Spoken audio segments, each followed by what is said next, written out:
Manoloana izay fanambarana nataony pasteur Mayol any amin'ny andraisan'ny fitondrana amin'ny taona 2024 ity izay dia manana ny heviny kosa manana ny ambarany Andriamatovoninahitsy Jean Eugène ity mpanao politika ity izay nilaza fa mila olona mpivavaka tokoa ny firenena malagasy.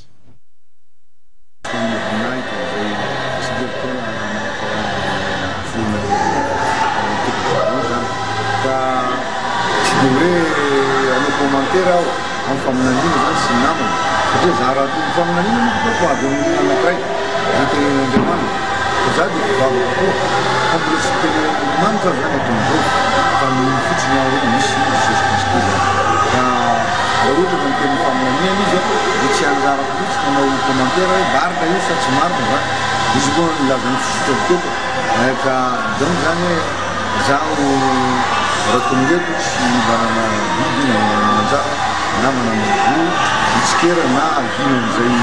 faminanina zay satria faminanina io ka anjaran'izay nolazain'Andriamanitra azy milaza-bahoaka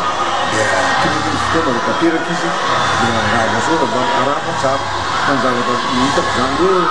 firenentsika ty mitadila mpitondra mivavaka mpitondra amin'Andriamanitra raha zay tokoa fipetrany moa fa maniolona zany lasa firenena tsy tokony maharatsy an'izany fa tsara zany mpivavaka mba ho tanteraka ny faminaniana zay lazainy teo ampadimaso zany fa mba tsy ho faminanian'le hoe calendrier maya ka hoe amin'ny 2021 décembre 2012 ny faranto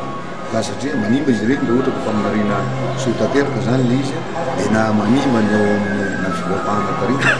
na mintoko azy satria raha tanteraka kosa reo izy tsy tokony maharatsy an'izany fa mahery mpivavaka ny fanirianay dia mba hisy mpivavaka zany mitondra ny firenena.